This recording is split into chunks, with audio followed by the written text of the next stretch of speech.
Setting priorities is one thing if you're just trying to keep your own life in order.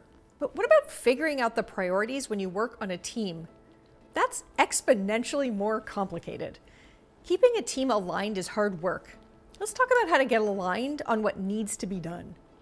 Start from the top and work your way down. First, get aligned on the vision and outcomes you're trying to achieve as a team. What does good look like? How do you want the world to be different if you're doing your jobs well? Are you a marketing team trying to get customers to shift to your premium brands? Are you an HR team trying to get managers to make performance management a more routine part of their approach?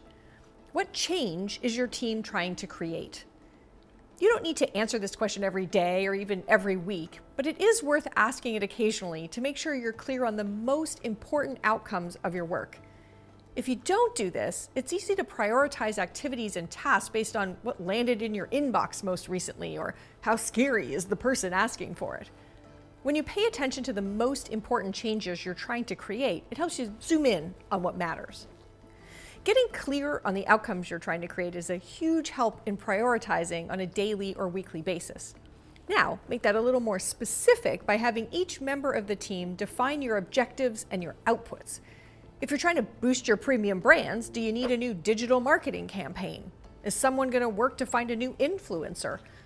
What are the most important things you need to deliver? How frequently you need to have this conversation depends on how quickly things are changing, but for many teams, about once a month might be about right. Now, number two, once you're aligned on what you're trying to do and the things you'll each need to deliver, get into the nitty-gritty of coordinating your activities.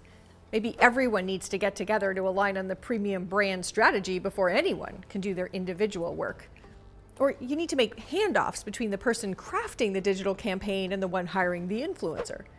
Get organized about where things will fit. The idea is to make sure your priority list accomplishes two things.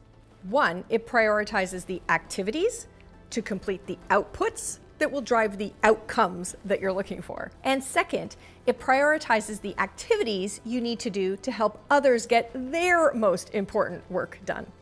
In my next video, I'm going to talk about the challenge of trying to prioritize when you work in a cross-functional team. How do you prevent everyone else's priorities from interrupting your own?